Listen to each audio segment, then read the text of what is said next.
உரியடி fight club என படத்துக்கு படம் பெரும் மெனக்கடல் முன்வரிசையில் வந்து கொண்டிருக்கும் நடிகர் இவர். விரலின் நுனி மை அது தேசத்தின் வலிமை என்ற வாசகம் போல் கரை வேட்டிகளுடன் மக்கள் தேவைகளுக்கு மக்களின் குரலாக ஒலிக்க உள்ள லட்சத்தில் ஒருவனாய் லட்சியத்தின் உருவமாய் எலெக்ஷன் தி கேண்டிடேட் பரபரக்கும் ஸ்டார் சென்சிபிள் ஸ்டார் விஜயகுமார் அவர்களை உங்கள் முன் பேச அழைக்கிறோம். எல்லாருக்கும் வணக்கம். எலெக்ஷன் இது உள்ளாட்சி எலெக்ஷனை மையமாக வச்சு வந்திருக்கிற ஒரு படம். களம் தேர்தலாக இருந்தாலும் கருத்துக்களை வலிந்து திணிக்காமல் அரசியல் அன்றாட வாழ்க்கையில் ஒரு அங்கமாக போயிருக்கிற சில கேரக்டர்ஸை மையமாக வச்சு உறவுகளுக்கு முக்கியத்துவம் கொடுக்குற ஒரு ஃபேமிலி ட்ராமாவாக படம் வந்திருக்கு. படத்தில் வர கேரக்டர்ஸ் பிரச்சாரம் பண்ணுவாங்க, ஆனால் படம் பிரச்சாரம் பண்ணல. இந்த படத்தோட முதுகெலும்பு, இந்த கதையோட முதுகெலும்பு அப்படியே சொல்லணுன்னா மரியன் ஜார்ஜ் அவர்கள் நடிச்சிருக்கிற நல்ல சிவம்ன்ற ஒரு கட்சி தொண்டன் கேரக்டர் சொல்லலாம். கட்சி தொண்டன்னா தன்னலம் இல்லாமல் மக்களுக்காக கட்சிக்காக கடுமையாக உழைக்கிற ஒரு கேரக்டர். நம்மள அநேகம் பேர் அப்படி ஒரு கேரக்டர் நம்ம குடும்பத்திலேயே பார்த்துருப்போம். நம்ம அப்பா, சித்தப்பா, பெரியப்பா, மாமா யாராவது ஒருத்தர் அப்படி இருந்திருப்பாங்க. அமாவாசைங்க இருக்கிற அரசியலில் இப்படி கொள்கைக்காகவும் கட்சிக்காகவும் உழைக்கிற நல்லவங்களும் நிறைய பேர் இருக்காங்க. அப்படி ஒரு கேரக்டர் அது. அப்படி உழைக்கிறவங்கள ஏமாலியாகவும் பிழைக்க தெரியாதவங்களாகவும் இந்த உலகம் பேசும்போது அவங்களோட குடும்பத்துக்கும் அவங்க பிள்ளைங்களுக்கும் ஒரு நியாயமான கோபம் இருக்கும். அப்படி ஒரு மகன் கேரக்டரில் நான் பண்ணியிருக்கேன். இந்த படத்தில் இயக்குனர் தமிழோட ஒர்க் பண்ணது மிகுந்த மனநிறைவை தந்தது. நன்றி தமிழ். அதே போல் தயாரிப்பாளர் ஆதித்யா கூட இது 2வது படம். நிறைய சொல்லிட்டாரு, அதெல்லாம் உண்மைதான். அவர் கூட ஒர்க் பண்ணது ரொம்ப சந்தோஷம். 2 பேரும் தொடர்ந்து தரமான நல்ல படங்களை பண்ணணும்னு விஷ் பண்ணுறேன். அடுத்ததாக எல்லாருக்கும் master creative stunt master stunner Sam master, editor Prem, Paval, DOP Mahendran, அம்மா நாச்சியார் சுகந்தியார், எழுத்தாளர் திரு அழகிய பெரியவன் அவர்கள், ஆர்ட் டைரக்டர் ஏழுமலை, பிரீத்தி, ரிச்சா, அண்ணன் டிஸ்ட்ரிபியூட்டர் சக்திவேலன் அவர்கள், திலீபன், மாஸ்டர் கிரிஷ், நடிகர் தயாளன், அருள்தாஸ், காஸ்டியூம் டிசைனர் கஸ்தூரி எங்கே இருக்காங்க தெரில, மேனேஜர்ஸ் கோகுல், பாலா, ஹரி, பிஆர் யுவராஜ் உட்பட அனைத்து நடிகைகளுக்கும் தொழில்நுட்ப குழுவினருக்கும் நன்றி சொல்லிக்கிறேன். இந்த படத்தோட ஷூட்டிங் முழுக்கவே ஆம்பூரில் தான் நடந்தது. ஷூட்டிங் நல்லபடியாக நடக்க சப்போர்ட் பண்ண ஆம்பூர் மக்கள் அனைவருக்கும் நன்றி சொல்லிக்கிறேன். இந்த படத்தை பேசும்போது என்னோடய முந்தைய படமான ஃபைட் கிளப்பை நல்லபடியாக ரிலீஸ் பண்ண உறுதுணையாக இருந்த நண்பன் லோகேஷிற்கும் ஜெகதீஷ் பிரதருக்கும் நன்றி தெரிவிச்சுக்கிறேன். என்னோடய முதல் படத்திலிருந்து இப்போது வர அன்பையும் ஆதரவையும் எப்போதும் கொடுக்கும் அத்தனை நல்லுள்ளங்களுக்கும் நன்றி தெரிவிச்சுக்கிறேன். இறுதியாக படத்தை பற்றிய கருத்துக்களையும் மக்களிடத்து கொண்டு சேர்க்கும் பத்திரிகை மற்றும் ஊடகத்துறை நண்பர்கள் உங்கள் அனைவருக்கும் நன்றி. கடும் துயரிலும் நெடுந்தூர பயணம் கண்ட அயோத்தியில் சோகமாய் சூழ்ந்த முகம் இன்றும் நம்முள் அலப்பறையில்லாத அற்புத நடிப்பை தந்த Asrani, I love to call the girl next door Preethi Asrani அவர்களை பேச அழைக்கிறோம். எல்லாருக்கும் வணக்கம். தேங்க்யூ மேம், நல்ல இன்ட்ரடக்ஷன் கொடுத்ததுக்கு. ஃபர்ஸ்ட்லி மீடியா உங்கள் எல்லாருக்கும் ரொம்ப நன்றி இங்கே வந்ததுக்கும். நீங்கள் எல்லோரும் இருந்ததாக எங்களுக்கு இன்னும் கான்ஃபிடென்ஸ், இன்னும் ஒரு பெரிய சப்போர்ட்டாக இருக்கும். So thank you for that. Chennai எப்போவுமே வந்தால் ரொம்ப ஜாலியாக ரொம்ப சந்தோஷமாக இருக்கும். ஏன்னா I get to receive so much love from you all and ரொம்ப ஸ்பெஷலாக இருக்கும். அப்படியே இந்த வாட்டி ஒரு ஸ்பெஷலான இவெண்ட்காக வந்திருக்கேன். எலெக்ஷன் May 17th ரிலீஸ் ஆகுது. அயோத்திக்கு அப்புறம் இதுதான் நெக்ஸ்ட் மூவி. ஸோ கண்டிப்பாக அயோத்தி விட இது ரொம்ப டிஃப்ரெண்ட்டான ரோல். அகைன் ஒரு ஸ்ட்ராங்கான ஃபீமேல் கேரக்டர் எழுதியிருக்காங்க sir. So I'm really excited. உங்கள் எல்லாருக்கும் இந்த ரோலும் பிடிக்கும்னு நான் நினைக்கிறேன். எலெக்ஷன் பற்றி நீங்கள் ட்ரெய்லர் பார்த்தீங்க, எல்லோரும் சொல்லிட்டாங்க. ஸோ பர்சனலி ஐ பிலீவ் ஒரு நல்ல கண்டென்ட் நீங்கள் விஷுவல்ஸ் பார்த்தாலே எவ்வளோ யதார்த்தமாக எவ்வளோ ரியலிஸ்டிக்காக இருக்கும், அப்படி நல்லா இருக்கும்னு ஒரு மோட்டிவ் இருந்துச்சு. ஸோ கண்டிப்பாக ஒரு மெசேஜ் கன்வே பண்ணுறோம். ஸோ அது கரெக்டாக ஆடியன்ஸ்க்கு கன்வே ஆகும்னு நான் நம்புகிறேன். எனக்கு இந்த ஆப்பர்ச்சுனிட்டி கொடுத்த ஆஃப்கோர்ஸ் எங்கள் டைரக்டர் தமிழ் சாருக்கும் அண்ட் ப்ரொடியூசர் ஆதித்யா சாருக்கும் பெரிய நன்றி சொல்ல விரும்புகிறேன். Thank you Vijay sir and Pavel sir, thank you so much. நீங்கள் அப்ரிஷியேட் பண்ணுறதுக்கு என்னோடய கான்ஃபிடென்ஸ் லெவல் இன்னும் கொஞ்சம் ஜாஸ்தி ஆயிடுச்சு. பட் நீங்கள் அந்த சொன்னீங்க இல்லையா, அந்த ஸ்பான்டேனியஸாக நான் கேட்ச் பண்ணிட்டேன். That's because of you and Vijay sir. அவ்வளோ அந்த சீனில் ஒரு இமோஷ்னலான சீன், பட் நம்ம கூட ஒர்க் பண்ணுற கோஆக்டர்ஸ் எவ்வளோ டெடிக்கேட்டடாக எவ்வளோ கரெக்டாக இருப்பாங்க, நமக்கு அதை குவாலிட்டி அப்படியே கேட்ச் பண்ணிடுவோம். So thank you for that sir. ரொம்ப சப்போர்ட்டிவாக இருந்தாங்க throughout the shoot. And thank you to each one of you. Ma'am Santhamani ma'am, எனக்கு அப்படியே அது அந்த பேரே ஞாபகம் இருக்குது. But thank you so much for being so supportive. ஒரு ஃபேமிலி மாதிரி 2 months அங்கேயே ஷூட் பண்ணோம். ஸோ ஆம்பூரில் நம்ம ஷூட் பண்ணுற மக்களுக்கு தான் ரொம்ப நன்றி சொல்லணும். பிகாஸ் அவ்வளோ அன்பு, அவ்வளோ சப்போர்ட்டிவாக இருந்தாங்க எல்லோரும். So thank you so much. And DOP Mahendran sir, thank you sir. As I set, எவ்வளோ ரியலிஸ்டிக்காக இருக்கணும் அதுதான் நம்ம பார்த்தோம். அண்ட் விஷுவல்ஸில் நீங்கள் எல்லோரும் பார்த்தீங்க. So I don't have to say anything, but thank you so much for everything. Richa, I didn't get to work with you a lot, but welcome to Tamil cinema. And I really wish எனக்கு ஒரு நல்ல welcome பண்ணாங்க. So உங்களுக்கும் பண்ணுவாங்கன்னு நான் நினைக்கிறேன். And don't worry about the language, we'll teach you. So it was fabulous to see you on screen. And thank you to each one of you for making this happen. The direction department team, camera team, production side, Hari sir, who managed everything. Thank you so much to each one of you. ஏன்னா எல்லோரும் அவங்கவுங்க டிபார்ட்மெண்ட்டில் கரெக்டாக ரொம்ப டெடிக்கேட்டடாக work பண்ணாங்க. So அந்த எல்லா ஒரு டீம் ஒர்க்காக எல்லா எஃபர்ட்ஸ் போட்டதுனால நாங்கள் இங்கே இருக்கோம் இன்னைக்கு. So thank you so much to each one of you. May 17th, I'm looking forward to all your responses. Please do watch the film and உங்கள் எல்லாருக்கும் பிடிக்கும்னு நான் நினைக்கிறேன்.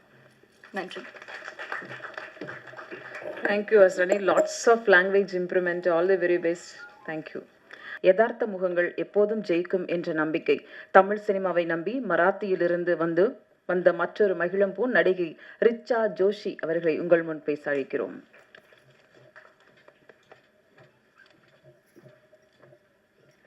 Vanakkam. Good evening, everyone. Thank you, media, for coming here, everyone else too. And this is my first debut Tamil movie, and I don't know Tamil yet, so I'm just going to speak in English, and apologies for that. I hope probably in the coming years there's more work, and there's, I probably, get to speak Tamil very fluently. So I've seen Tamil industry has given so many legendary people all over in the Indian cinema, for the Indian cinema.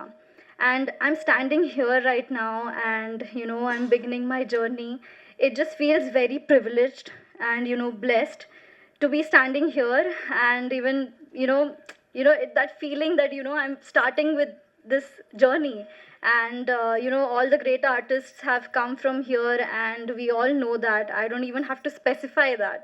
So thank you so much.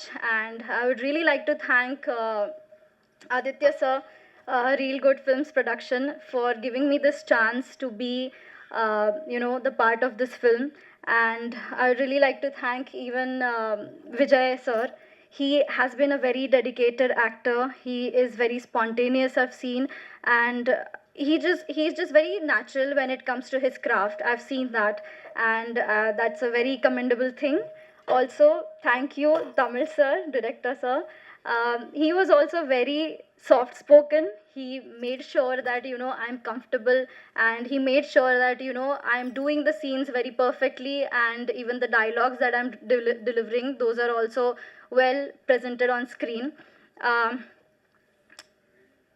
I know I'm missing a lot of people, but then I know a few names. I'm just going to take the names. Mahindran Jayaraju sir, even, he showed me a few tricks where I can, just cheat a little bit and, be more presentable on screen. And Krish sir, yes, this choreographer sir. So he was also very, spontaneous. He told me to be very spontaneous, very natural on screen, so that you know that beauty shots really come out very well. And Preeti,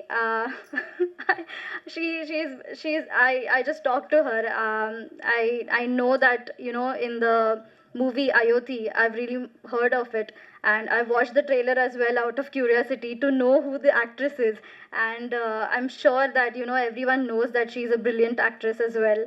And thank you for the entire team of election. Election is the title itself. It is, you know, it's very exciting. It shows, it speaks volumes. So I'm just very excited for you know being the part of this film. And thank you so much. And for the audiences, I would really like to say that I have worked, you know, I've done my best in the whatever character that was given to me. And I'm genuinely hoping that you know people really like me. And so thank you so much. Thanks. அடுத்து நாம் பேச அழைக்கிறோம். சிறுகதை, கவிதை, நாவல், கட்டுரை என்று அனைவர் கவனம் ஈர்க்கும் படைப்பாளி, ஆசிரியராக, மேடை பேச்சாளராக, எத்திசையும் புகழ் பேசும் எழுத்தாளர், சமூகத்தின் பக்கம் நின்று சமத்துவம் பேச ஆசைப்படும் அழகிய பெரியவன். எலெக்ஷன் இவர் எழுத்துக்களால் பெரும் கலெக்ஷன் ஆக வேண்டும். அழைக்கிறோம் வசனகர்த்தா அழகிய பெரியவன் அவர்களை.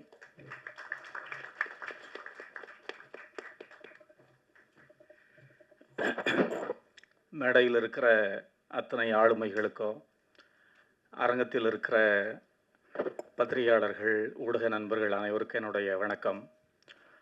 இந்த கதையை எடுத்துக்கிட்டு தமிழ் அவர்கள் என்னை பார்க்க வந்தபோது அதை படித்த உடனே எனக்கு ஒரு பெரிய ஆச்சரியமும் மகிழ்ச்சியுமாக இருந்தது. ஏன்னா முழுக்க முழுக்க அரசியலை பேசுகிறது இந்த கதை. ஆனால் அரசியலை மட்டும் பேசவில்லை, மனிதர்களுடைய குணாதிசயங்களை, ஒரு கீழ்மட்டத்தில் இருக்கக்கூடிய மனிதர்களுடைய குணங்களை எல்லாவற்றையும் கலந்து பேசுகிறது. ரொம்பவும் ஒரு அற்புதமான ஒரு திரைக்கதையாக இருக்கிறது அப்படின்னு நான் நினச்சேன். உடனே அவருக்கு ஒரு காலையில் ஒரு 5 மணிக்கு ஃபோன் பண்ணி ரொம்ப நல்லா இருக்குது, ஆனால் ரொம்ப க்ரௌடாக இருக்குது அப்படின்னு நான் சொன்னேன். அவர் சொன்னார், அப்படி தான் சார் நான் எடுக்கணும்னு நினைக்கிறேன். வேலூர் மாவட்டத்தினுடைய அந்த வெயில், ஒரு வியர்வையோட ஒரு கூட்டமாக அப்படி தான் எடுக்கணும் அப்படின்னு நினைக்கிறேன் அப்படின்னு என்கிட்ட சொன்னார். எனக்கு அப்போ தெரிஞ்சது இது வந்து நிச்சயமாக ஒரு வெற்றிக்கான ஒரு கதை தான் அப்படின்னு சொல்லி. சிலப்பதிகாரம் சொல்லும், அரசியல் பிழைத்தோர்க்கு அறம் கூற்றாகும் அப்படின்னு சொல்லி. நீங்கள் ஜனநாயகம் அப்படின்னு சொல்லக்கூடிய, ஒரு சமத்துவம் என்று சொல்லக்கூடிய ஒரு கருத்தியலை ஒரு கட்சியிடம், அமைப்பிடம் தராமல் மக்களிடம் தந்தால் அவர்கள் என்ன செய்கிறாங்க, அவர்கள் அந்த ஜனநாயகத்தை எப்படி பயன்படுத்துகிறாங்க. ஒரு எளிய மனிதனிடம் அதிகாரம் போய் சேருகிற போது அவன் அதை எப்படி உள்வாங்குகிறான், எப்படி அதை பயன்படுத்துகிறான். ஆனால் எளிய மனிதன் எளிய மனிதனாக இருப்பதற்கு இந்த சமூகம் விடுறதில்லை, குடும்பம் விடுறதில்லை, அவனை நெருக்குகிறது. இது எல்லாமே சேர்த்து தான் இந்த கதை உருவாகி இருக்கிறதாக நான் கருதுகிறேன். உண்மையிலேயே நிச்சயமாக ஜனநாயகம் என்றால் என்ன என்கின்ற ஒரு கேள்வியை இந்த படம் உறுதியாக எழுப்பும் என்று நான் கருதுகிறேன். ஒரு தலைவர், இன்றைக்கு அவர் இல்லை, மறைந்த ஒரு தலைவர், அவர் வந்து ஒரு மிகச்சிறந்த உதாரணத்தை சொன்னார். என்ன அப்படின்னா, ஒரு சட்டத்தை அரசு போடுகிறது என்று சொன்னால் அதை நீங்கள் ஒரு பனிக்கட்டி என்று நீங்கள் நினைத்து கொள்கிறீர்கள் என்றால், ஒரு 10-20 பேரை தாண்டி கடைசி மனிதனுக்கிட்ட அது வந்து போகிற போது ஒரு துளி நீராகத்தான் போய் அது சேருகிறது. இன்னைக்கு அப்படிதான் எல்லாமே ஆயிடுச்சு. எவ்வளவு பெரிய சட்டத்தை போட்டாலும், எவ்வளவு சிறப்பான சட்டங்களை போட்டாலும், எவ்வளவு அற்புதமான திட்டங்களை தீட்டினாலும் அது செயல்படுகிற இடம் எங்கு அப்படின்னு சொன்னால் அது யார் செயல்படுத்துகிறாங்க, அவர்களுக்கான அரசியல் என்னவாக இருக்கிறது என்கின்ற அந்த விஷயங்கள் எல்லாமே சேர்ந்து தான் அது நல்லதாக மாறதும் கெட்டு போகிறதுமா இருக்கிறது. இந்த மாதிரியான சிந்தனைகளை எல்லாம் உறுதியாக இந்த படம் எழுப்பும் என்று நான் நினைக்கிறேன். முதல் நாள் ஷூட்டை நான் வந்து பூஜைக்கு கொஞ்சம் லேட்டாக போயிட்டேன். நான் போயிட்டு நிற்கிறேன். விஜயகுமார் சார் என்னை பார்த்த உடனே ஓடி வந்து ஹக் பண்ணார். சார், நீங்கள் இந்த படத்தில் இருக்கிறீங்க, எனக்கு ரொம்ப சந்தோஷமாக இருக்குது நீங்கள் எழுதுறது அப்படின்னு சொல்லி எனக்கு சொன்னார். அதே போல் ப்ரொடியூசர் சார் வந்து அந்த இன்ட்ரோல் பிளாக் எடுத்துகிட்டு இருக்கிறப்போ ஒரு கிராமத்தில் நான் அவரோட பேசிகிட்டு இருந்தேன். அப்போ அவர் வந்து ஹீரோ மேலே ஒரு பெரிய நம்பிக்கையை வச்சு என்கிட்ட வந்து அதை பேசிகிட்டே இருந்தார். தமிழ் அவர் வந்து எழுத்தாளர்களுக்கு தரக்கூடிய அந்த மரியாதையும் மதிப்பும் எனக்கு வந்து உண்மையிலேயே மகிழ்ச்சி அளிக்கக்கூடியது. திரைப்படம் என்பது கலைகளினுடைய ஒரு கூட்டு முயற்சி. அந்த ஒரு ஊடகத்தில் எழுத்தாளர்கள் இருக்கிற போது அது இன்னும் மேம்படும், இன்னும் வேறு வகையான ஒரு அடுக்குகளோட அது மக்களிடம் போய் சேரும் என்கின்ற அந்த எண்ணத்தில் உறுதியான நம்பிக்கை கொண்டவர். அந்த அடிப்படையில் இந்த திரைப்படம் ஒரு யதார்த்தவாத படமாக, அரசியலை தீவிரமாக பேசக்கூடிய, எளிய மனிதனின் பார்வையிலிருந்து பேசக்கூடிய ஒரு யதார்த்தவாத படமாக உருவாகி இருக்கிறது. நிச்சயமாக உறுதியாக இது வெற்றி பெறும் என்று நான் நம்புகிறேன். இதை கொண்டாட வேண்டும், ஊடகங்கள் இதை கவனிக்க வேண்டும் என்று கேட்டுக்கொள்கிறேன். இந்த படத்தில் வேலை செய்தது எனக்கு பெரிய மகிழ்ச்சி. எல்லோருக்கும் நன்றி, வணக்கம். அழைக்கிறோம் மெட்ராஸ் விஜி, குற்றம் கடிதல் உதயன், வடசென்னை சிவா, வலிமை செல்வம், டானாக்காரன் காதர் பாட்ஷா, இப்படி இவருக்காக அமைத்த கதாபாத்திரங்கள் இவரால் உயிர் பெற்றன. எலெக்ஷன் படத்தில் மாமனாக உரம் பெற போகும் கனி கதை பாத்திரம். இப்போது அழைக்கிறோம் பாவல் நவகீதன் அவர்களை. நன்றி மேடம். அதாவது நேற்று கூட ஏதோ ஒரு வீடியோவில் பார்க்கும்போது இவங்க, அதாவது ஒருத்தர் புகழ்ந்து கூப்பிடுறது இருக்குல்ல, இவங்க எப்போ நம்மளை இப்படி கூப்பிடுவாங்க நேற்று தான் யோசிச்சுட்டு இருந்தேன். இன்றைக்கே நடந்துச்சு. அது ரொம்ப சந்தோஷம். ஃபஸ்ட்டு இங்கே வந்திருக்கின்ற பெரியவர்களுக்கு, பத்திரிகை தோழர்களுக்கு, எலெக்ஷன் திரைப்படத்தில் என்னோட பணியாற்றிய சக கலைஞர்களுக்கு வணக்கம். எலெக்ஷன் திரைப்படம் வந்து ஆம்பூரில் இருக்கக்கூடிய கிராம பகுதிகளில் சுற்றி எடுக்கப்பட்ட படம். எந்த தெருவில் வேணாலும் கேமரா வைக்கப்பட்டது, எந்த வீட்டுக்குள்ளே வேணாலும் கேமரா வைக்கப்பட்டது. கேமரா மட்டும் வைக்கப்படல, நாங்களுமே வந்து எந்த வீட்டு திண்ணையிலையும் போய் படுத்துட்டு இருந்தோம், அவங்க வீட்டில் போய் சாப்பிட்டுட்டு இருந்தோம். நாங்கள் மட்டும் இல்லை, எங்கள் ப்ரொடக்ஷனில் இருந்து சாப்பாடு போவோம். அவங்க கேட்பாங்க, என்ன அவங்க இன்னைக்கு சிக்கன் போட்டாங்க, சிக்கனில் உப்பு இல்லையே அப்படின்னு சொல்லி அவங்க கேட்பாங்க. நம்ம வீட்டில் சாம்பார் தான், சாம்பார் சாப்பிட்றீங்களா அப்படின்னு சொல்லி அவங்களோட உணவு எங்களுக்கு இருந்துச்சு. எங்கள் உணவு நாங்கள் அப்படி கொடுத்துட்டோம். வெறும் உணவு மட்டும் இல்லை, அதாவது பணத்தை சம்பாரிச்சிடலாம், புகழ பெற்றுடலாம், ஆனால் இந்த உலகத்தில் கிடைக்கவே கிடைக்காது அப்படிங்கிறது வந்து சக மனிதனுடைய நேசமும் அன்பும் தான். அந்த அன்பை எங்களுக்கு வந்து அந்த மக்கள் வந்து எதை பற்றியுமே யோசிக்காமல் அந்த ஒரு அன்கண்டிஷனல் லவ் இருக்குல்ல, அதை எங்களுக்கு கொடுத்துட்டே இருந்தாங்க. கிட்டத்தட்ட 60-70 நாள். அது ரொம்ப ஆச்சரியமாக இருக்கும். ஒருத்தர் அந்த ஊரில் ஒருத்தர் வந்து என்னென்னா கூடவே நின்றுட்டுருப்பார். ஏங்க வேலைக்கு போங்க, ஏங்க இங்கே ஷூட்டிங் நடந்துட்டு இருந்தால் இங்கேயே நின்றுட்டுருக்கீங்க அப்படின்னு கேட்டால், நீ என் இஷ்டக்காரன், நான் உங்க கூட தான் இருப்பேன், நீ என்ன வேலைக்கு போக சொல்கிற, இன்னும் நீனா ஒரு 5-10 நாள் இருப்பியா, அதுக்கப்புறம் போயிட்டீங்கன்னா இரு, நீ வேற வந்து இப்படி உடம்பு இப்படி வச்சுட்டு இருக்கிற, ஒழுங்கா இல்லை, நீ தான் இதை சாப்பிடு அப்படின்னு சொல்லி எதுவுமே இல்லை அவருக்கு. நான் ஒன்றுமே பண்ண போகிறதில்ல, எதுவுமே இல்லை, வெறும் அந்த நிஜமான ஒரு அன்பு மட்டும்தான் அந்த மக்கள்கிட்ட இருந்துச்சு. எனக்கு மட்டும் இல்லை, எங்களுடைய ஒட்டுமொத்த குழுவுக்குமே அந்த அன்பு இருந்தது. இந்த அன்பு எங்களுக்கு கிடைச்சதுக்கான மிக முக்கிய காரணம் நாங்கள் இல்லை. எலெக்ஷன் திரைப்படம் தொடங்குறதுக்கு முன்னாடி, ஒரு ப்ரொடக்ஷனாக ஸ்டார்ட் பண்ணுறதுக்கு முன்னாடி வந்து அதோட ப்ரீ ப்ரொடக்ஷன் வந்து கிட்டத்தட்ட ஒரு 2 வருஷம் நடந்தது. அந்த 2 வருஷத்தில் வந்து எலெக்ஷன் திரைப்படத்தினுடைய இயக்குனர் வந்து தொடர்ந்து அங்கே பயணிச்சுட்டு இருந்தார். அந்த மக்களோட மதிப்பை பெற்று, அங்கே இருக்கக்கூடிய அன்பை பெற்று, அவருக்கு கிடைக்கப்பட்ட அந்த அன்பும் மரியாதையும் தான் எங்களுக்கு அப்படியே ட்ரான்ஸ்ஃபர் ஆச்சு. ஸோ இது இருக்கிறதுலே உலகத்தில் ரொம்ப ஒரு அரிதான ஒரு விஷயம். அந்த அந்த இன்னசென்ட் மக்கள்கிட்ட இருந்து இருக்கக்கூடிய அந்த அன்கண்டிஷனல் லவ்வை எங்கள் மொத்த டீமுக்கும் கொடுத்த அந்த இயக்குனருக்கு வந்து ரொம்ப பெரிய நன்றி. அடுத்ததாக எங்கள் திரைப்படத்தில் சினிமோட்டோகிராஃபர் பற்றி கண்டிப்பாக வந்து இந்த படம் வந்த பிறகு யாருமே பேசவே மாட்டாங்க, யாருமே சொல்ல மாட்டாங்க சூப்பரான சினிமோட்டோகிராஃபி அப்படின்னு சொல்லவே மாட்டாங்க. சாரே நினச்சிட்டு இருப்பார், அவட பாவி பக்கத்தில் தான் உட்காந்துட்டு இருந்தேன், இப்படி போய் சொல்கிறியே அப்படின்னு.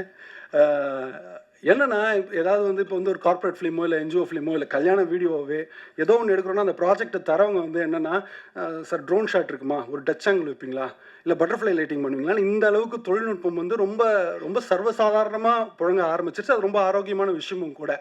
ஸோ இப்படி இருக்கும்போது அவங்களுக்கு வந்து என்னென்னா, ரொம்ப பளிச்சுன்னு ரொம்ப வந்து ஒரு சினிமோட்டோகிராஃபினா வந்து சூப்பராக இருக்குது, என்ன சினிமோட்டோகிராஃபிங்க அப்படின்னு சொல்லும் போதே அந்த சினிமோட்டோகிராஃபர் செத்து போயிட்டார். அந்த சினிமோட்டோகிராஃபி வந்து செத்து போச்சு. அதை பற்றிலாம் யாருமே எதுவுமே யோசிக்கவே கூடாது. ஒரு சினிமோட்டோகிராஃபி, ஒரு படத்தை பார்க்கும்போது அந்த கதை மாந்தர்களோட கதையோட அவங்களோட மட்டும்தான் இருக்கணுமே தவிர, எப்படி லைட்டிங் பண்ணிருக்காங்க, எப்படி இந்த கேமரா மூவ்மெண்ட் இருக்குதுங்கிறதுனாலே அது வந்து ஒரு நல்ல சினிமோட்டோகிராஃபியே இல்லை. எங்கள் படத்தில் வந்து கண்டிப்பாக நீங்கள் பேச மாட்டீங்க, ஏன்னா அது உங்களுக்கு உறுத்தவே உறுத்தாது. என்ன மாதிரி லைட்டிங் பண்ணிருக்காங்க, என்ன மாதிரி கேமரா மூவ்மெண்ட் இருக்குது, இப்படி இருக்குது அப்படி இருக்குன்னு யாருமே எதுவுமே யோசிக்க மாட்டீங்க. கதையோடவும் அந்த கதையில் இருக்கக்கூடிய அந்த கதை மாந்தர்களோட மட்டும்தான் உங்களுக்கு கவனம் இருக்குமா.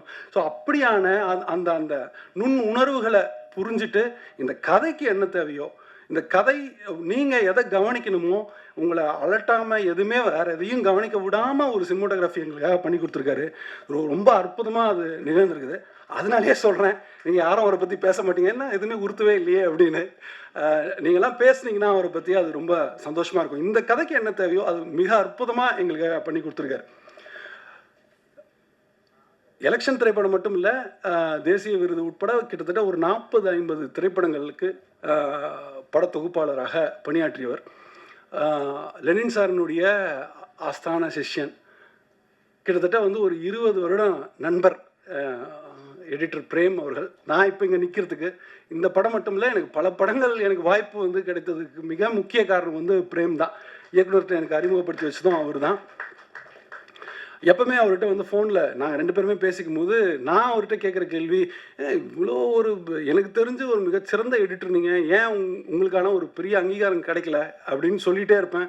அதுக்கு பதில் அவர் என்கிட்ட சமீப காலமாக சொல்கிற ஒரு பதில் வந்து, இல்லைங்க எலெக்ஷன் வரட்டும் கண்டிப்பாக அது நடக்கும் அப்படின்னு தான். ஸோ ரொம்ப உறுதியாக நானுமே நம்புகிறேன், கண்டிப்பாக எலெக்ஷனுக்கு பிறகு அவருக்கான ஒரு மிகச்சிறந்த அங்கீகாரம் கிடைக்கும் அப்படின்னு சொல்லிட்டு. எங்களுடைய படத்தில் ரெண்டு டிபார்ட்மெண்ட் பற்றி சொல்லணும் அப்படின்னா, ஃபஸ்ட்டு டிபார்ட்மெண்ட் வந்து டைரக்ஷன் டிபார்ட்மெண்ட் தான். டைரக்ஷன் டிபார்ட்மெண்ட் வந்து எப்பவுமே வந்து பெரும்பாலும் ஷூட்டிங்கில் வந்து அதில் ஒர்க் பண்ணக்கூடிய டைரக்ஷன் டிபார்ட்மெண்ட் வந்து ஆர்டிஸ்ட்கிட்ட ரொம்ப நல்லா பேசிப்பாங்க. ஏன்னா அவங்க ஏதாவது படம் பண்ணும்போது அந்த ஆர்டிஸ்ட் இருக்கணும் அப்படின்னு சொல்லி ரொம்ப நல்லா பேசுவாங்க, நல்லா பழகுவாங்க, இப்படிலாம் இருக்கும். அவங்களுக்கு வந்து நல்லா டேரக்டரை பற்றி குறை சொல்லுவாங்க, ப்ரொடக்ஷனை பற்றி குறை சொல்லுவாங்க, இதெல்லாம் நடக்கும். இந்த படத்தில் அந்த மாதிரிலாம் ஒன்றுமே நடக்கவே இல்லை. எல்லா அசிஸ்டன்ட் டைரக்டர்ஸும், எல்லா கோ டைரக்டர்ஸும், அசோசியேட்ஸும், டைரக்டர் வந்து டைரக்டரை விட எனக்கு தெரிஞ்ச அவங்களோட உழைப்பு வந்து அசாதாரணமாக இருந்துச்சு. நாகராஜ் சார், சதீஷ் சார் டப்பிங்கில் டேரக்டரே ஓகே பண்ணிவிடுவார். ஓகே சார் அப்படின்றார். சதீஷ் சார் வந்து இல்லை எங்கள் ஊரில் இப்படிலாம் பேச மாட்டாங்க, திருப்பி பேசுங்க அப்படின்னு சொல்லி அந்த திரும்ப அதை கேட்பார். சித்தார்த் சார் கோயம்புத்தூர்லேருந்து வருவார், ஏதாவது ஒன்றுனா கோயம்புத்தூர், அங்கேருந்து வந்து அந்த வேலையை பார்த்து கொடுப்பாரு. யாக்னா, அதுக்கப்புறம் வந்து சங்கர் பாபு, இப்படி ஒரு ரொம்ப நல்ல மிகச்சிறந்த ஒரு டீமை வந்து அவர் வச்சு இந்த படத்தை வந்து உருவாக்கியிருக்காரு. ஸோ டைரக்ஷன் டீமை தாண்டி நானுமே கூட இது வரைக்கும் அவங்கள கவனிச்சதில்லை. இந்த டிபார்ட்மெண்ட்டை அவங்கள பற்றி இது எந்த படத்துலையுமே அவங்க இப்படி ஒரு வேலை பண்ணுவாங்களான்னு நான் வந்து அதை யோசித்ததே இல்லை. இந்த வாட்டி நான் அது பார்த்ததுக்கான காரணம் என்னுடைய அறைக்கு பக்கத்தர ப்ரொடக்ஷன் டீம் மேனேஜர்ஸ் வந்து என்னுடைய ரூம் பக்கத்துலேயே அவங்க ரூமுங்கிறதுனால, அடடா இவ்வளோ வருஷம் வந்து நம்மளுக்கு தெரியல இவங்க என்ன வேலை பார்க்குறாங்கன்னே நம்மளுக்கு தெரியல. இப்போ தான் இந்த படத்தில் தான் ஒரு மேனேஜரோட வேலை வந்து என்னவா இருக்குதுங்கிறத நான் புரிஞ்சிட்டேன். அதாவது படம் ஷூட்டிங் போவோம், ஒரு 2 மணிக்கு முடியும், திரும்ப வந்து அடுத்த நாள் காலையில் 4 மணிக்கு கால் பண்ணி எல்லாரையும் அனுப்பணும். ஆம்பூருங்கிறதுனால அது ஒரு கிராமத்தில் நடக்குதுங்கிறதுனால அங்கே இருக்கக்கூடிய எல்லாத்தையும் கோஆர்டினேட் பண்ணோம், எல்லா விஷயத்தையும் பண்ணோம். அங்கே ஆதித்யா சார் ஊரில் இல்லை, ஷூட்டிங் நடக்கும்போது அங்கே இல்லை. ஆனால் ஒரு ப்ரொடியூசர் அங்கே ஊரில் இல்லைன்னே எனக்கு தெரியல, அந்த அளவுக்கு வேலை பார்த்தாங்க ப்ரொடக்ஷன் டீமில். Gokul sir, Hari sir, EB Bala sir. உண்மையாகவே ஒரு ஒரு ஒரு ஒரு மேனேஜர், ஒரு ப்ரொடக்ஷன் டிபார்ட்மெண்ட்டு சிறப்பாக இருந்ததுன்னா அந்த படம் வந்து ரொம்ப சிறப்பாக அமையுன்றதுக்கு நான் அங்கே தான் அதை நான் புரிஞ்சுக்கிட்டேன். ரொம்ப நல்ல டிபார்ட்மெண்ட்டு.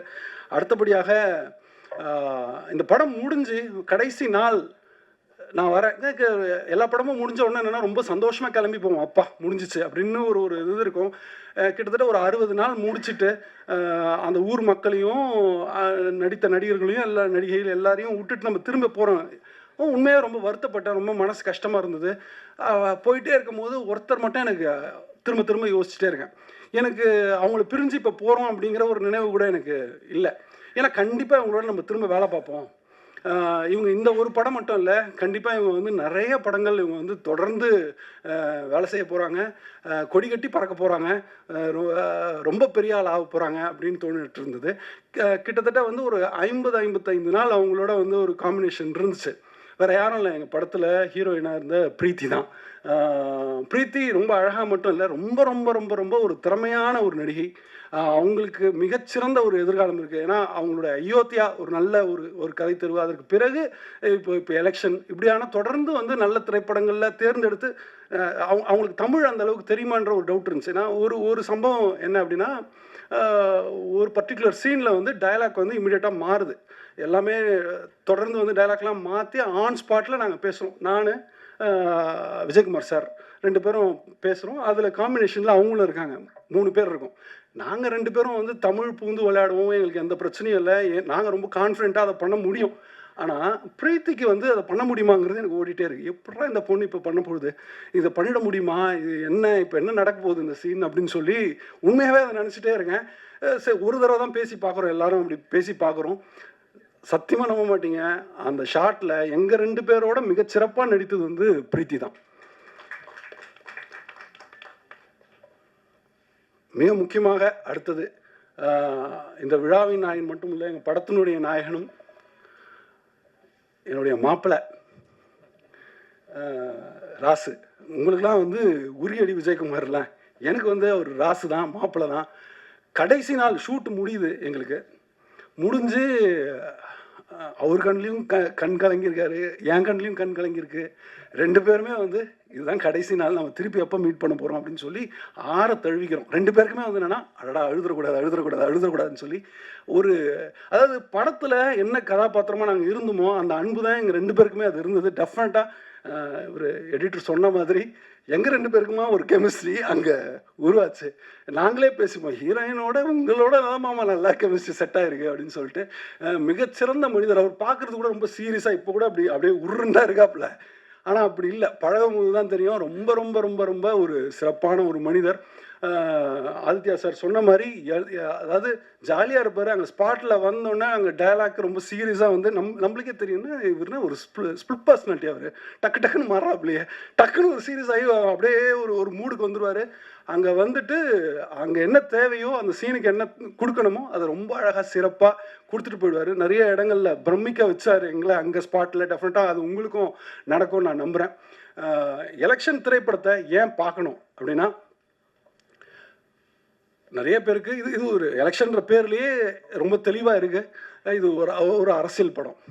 கிட்டத்தட்ட ஒரு 100ல் ஒரு 70% பேர் அரசியல் வந்து தெரிஞ்சிருக்கும், அரசியல் பிடிக்கும். ஆனால் ஒரு 30% பேர் வந்து என்னென்னா, ஐயோ அரசியலா, போர், அது எனக்கு வேண்டாம், நான் எதுக்கு, இதுக்கும் எனக்கும் சம்மந்தமே இல்லை, நான் ஒதுங்கியே இருந்துக்கிறேன் அப்படின்னு சொல்லி நினச்சிருவாங்க, விட்டுடுவாங்க. எழுத்தாளர் இமயம் அவர்கள் வந்து ஒரு மேடையில் சொன்னது, நீங்கள் சாப்பிட்ற சாப்பாடுலேருந்து போடுற துணியிலேருந்து நீங்கள் செத்த பேருக்கு உங்களை புதைக்கணுமா எரிக்கணுமாங்கிற எல்லாத்துலேயுமே அரசியல் இருக்குது அப்படிங்கிறது வந்து இமயம் சார் சொல்லியிருந்தார். ஆக அப்படியான ஒரு விஷயத்த நான் என்னை சுற்றி என்ன நடந்து கொண்டிருக்கிறது, என்ன அரசியல் செஞ்சுக்கிட்டு இருக்கிறாங்கங்கிறது உங்களுக்கு புரியலன்னா, உங்களை விட மிக மோசமானவர்கள் இருக்கவே முடியாது. அந்த முட்டாள்களாக நீங்கள் இருந்துடக்கூடாது. அது ஒன்றுமே பிரச்சனை இல்லை. இன்றைக்கே கூட நீங்கள் அதிலேருந்து வெளியே வந்துட முடியும். உங்களை சுற்றி என்ன நடக்குதுங்கிற ஒரு புரிதலுக்குள்ளே நீங்கள் வந்து உள்ளே போயிடலாம். எலெக்ஷன் வந்து உங்களுக்கு எல்லா விதமான அரசியலும் சொல்லி கொடுத்துரும் நான் சத்தியமாக சொல்ல மாட்டேன். ஆனால் ஒரு தொடங்குவதற்கான ஒரு முதல் புள்ளியாக டெஃபினட்டாக வந்து எலெக்ஷன் இருக்கும். இங்கேருந்தே கூட உங்களுடைய அரசியல் புரிதலுக்கான ஒரு தொடக்கத்தை வந்து நீங்கள் வச்சுக்கலாம். ஆக எங்களுடைய படங்களை, சிறப்பான படங்களை வந்து என்றைக்குமே ஊடக நண்பர்கள் அழகாக மக்கள்கிட்ட எடுத்துகிட்டு போய் சேர்த்துட்டே இருக்கீங்க. நான் ரொம்ப நிச்சயமாக நம்புகிறேன் ஒரு நல்ல திரைப்படம் அது கண்டிப்பாக வந்து நீங்கள், ஏன்னா நான் நிறைய படங்களுக்கு நான் சொல்லியிருக்கேன், தயவு செஞ்சு அதை கொண்டு போங்க. எனக்கு ரொம்ப கான்ஃபிடென்ட்டாக இருக்கேன், இதை நீங்கள் கண்டிப்பாக கொண்டு போயிடுவீங்க. ரொம்ப சிறப்பாக மக்கள்கிட்ட போகணும். நம்ம வந்து மீண்டும் சீக்கிரமாகவே வந்து ஒரு வெற்றி விழாவில் சந்திக்கலாம். நன்றி. அடுத்து நாம் பேச அழைக்கிறோம். உன் நேரம் வரும் வரை ஓய்வு கொள்ளாதே என்பது போல் கிடைக்கும் ஒரு வாய்ப்பிலும் போராடி புகழ் பெற நம்பிக்கையுடன் நடக்கும் உங்களுக்கு வான் நட்சத்திரங்களும் கைகுலுக்க காத்திருக்கும். எலெக்ஷன் படத்தில் முக்கிய கதாபாத்திரத்தில் நடித்துள்ள திலீபன் அவர்களை உங்கள் முன் பேச அழைக்கிறோம். பத்திரிகை மற்றும் ஊடகத்தினர்கள் என்னுடைய மாலை வணக்கம். ஃபஸ்ட்டு நான் வந்து தமிழ் சாருக்கு நான் தேங்க் பண்ணுறேன் இந்த மாதிரி ஒரு வாய்ப்பை கொடுத்ததுக்கு. இந்த ஸ்கிரிப்டை படிக்க சொன்னார், ஆஃபீஸ்க்கு வந்து படிங்கன்னாரு. எனக்கு ரொம்ப சர்ப்ரைசிங்காக இருந்துச்சு. ஏன்னா அது ஒரு லோக்கல் பாடி எலெக்ஷனு. கட்சி தலைமை சொன்னாலே அவங்க கேட்க மாட்டாங்க. அந்த அளவுக்கு வந்து அவங்களுக்குள்ள ஒரு ஒரு பாசம், வெஞ்சன்ஸு இந்த மாதிரி ஒரு பயங்கரமான ஒரு அரசியல் காலம் இருக்குது. அதை பேஸ் பண்ணி அதில் நடக்கிற ஒரு வாழ்வியலை பயங்கர என்கேஜிங்காக நிறைய கேரக்டர்ஸ் இந்த படத்தில் வந்து பேசப்படுவாங்க. அந்த மாதிரி ஒரு வாய்ப்பு கிடைக்கிறது வந்து ரொம்ப ரொம்ப ரேர். அது எனக்கு கொடுத்ததுக்கு ரொம்ப ரொம்ப தேங்க்ஸ் சார். அப்புறம் விஜயகுமார் சார், எனக்கு விஜயகுமார் சாரோட ஒர்க் பண்ண போகும்போது ரொம்ப கம்ஃபர்ட்டாக இருக்குது. ஏன்னா அவர் பேசிக்காக ஒரு கிரியேட்டர்ன்றதுனால அவர் என்ன பண்ணணுன்றது அவரே சொல்லிடுவார். எனக்கு அவர் படம் அவரோட டைரக்ஷனில் பண்ணணும்னு எனக்கு ரொம்ப ரொம்ப ஆசை. நான் அவர்கிட்ட முன்னாடியே சொல்லியிருக்கேன். அதுக்கப்புறம் பிரேம் சார் எனக்கு ரொம்ப ஃபேவரெட்டு 96 பார்த்ததுலேருந்து. அவருக்கு ரொம்ப ரொம்ப சாஃப்ட்டு. அப்புறம் எப்படி சொல்ற ரொம்ப ரொம்ப கம்ஃபர்ட்டாக இருக்கும். பாவல் சார் அவர் கூடிய சீக்கிரத்தில் ஒரு படம் டைரக்ட் பண்ண போகிறாரு. நீங்கள் பார்க்க தான் போகிறீங்க. அவர் கூட ஒர்க் பண்ண போகும்போது ரொம்ப ரொம்ப என்கேஜிங்காக இருக்கும். ஏன்னா ஒரு கிரியேட்டர் கூட ஒர்க் பண்ண போது அவங்களே எல்லாமே சொல்லிவிடுவாங்க. இது இப்படி பண்ணுங்கள் ஒர்க் அவுட் ஆகும். நமக்கு சின்ன சின்ன ஐடியாஸ்லாம் தெரியும். அதை இம்ப்ளிமெண்ட் பண்ணால் அது ஒர்க் அவுட் ஆகுமா அப்படின்னு ஒரு டவுட் இருக்கும். ஆனால் டேரக்டருங்க கூட ஒர்க் பண்ண போகும்போது ஈஸியாக அது நமக்கு இதுவாக இருக்கும். மற்றபடி இந்த படம் சக்தி ஃபிலிம் ஃபேக்ட்ரி சார் எனக்கு பர்சனலாகவே சார் தெரியும் எனக்கு. அந்த படத்தில் அவரோட ஃபஸ்ட்டு படம் நான் அவரோட இதில் ஒர்க் பண்ணுறேன் நான். அப்புறம் producer sir, thank you sir for giving this opportunity. உங்கள் எல்லாருக்குமே இந்த படம் ரொம்ப ரொம்ப பிடிக்கும்னு நான் நம்புகிறேன். இந்த படத்தை உங்கள் மூலிமா நீங்கள் ஒரு கடைக்கோடி மக்களுக்கும் கொண்டு போய் சேர்த்துருவீங்கன்ற நம்பிக்கை இருக்குது. நிச்சயமாக இந்த படத்தை எல்லோரும் சப்போர்ட் பண்ணணும். அப்புறம் fight master sir thank you sir. செம்ம ஒர்க்கு இந்த படத்தில் சார் கூட சேர்ந்து ஒர்க் பண்ணது. எல்லாருக்கும் நன்றிகள் மற்றும் வணக்கம். Thank you so much. அடுத்து நாம் பேச அழைக்கிறோம். அரசியல் களத்திலிருந்து அம்மா தளத்திற்கு வருகிறார். விவாதங்கள், வாக்குவாதங்கள், கருத்து அவியல்கள் கடந்து கோடம்பாக்கத்துக்கு வெளிச்சத்துக்கு வருபவர். நான் பூ அல்ல தீ என்று பேச்சுரிமைகளில் நம்பிக்கையோடு துணிவையும் சேர்ப்பவர். ஜான்சி ராணியாய், பாரதி கண்ட புதுமை பெண்ணாய், நாச்சியாரை வந்தமர்ந்த நாச்சியால் சுகந்தி அவர்களை உங்கள் முன் பேச அழைக்கிறோம்.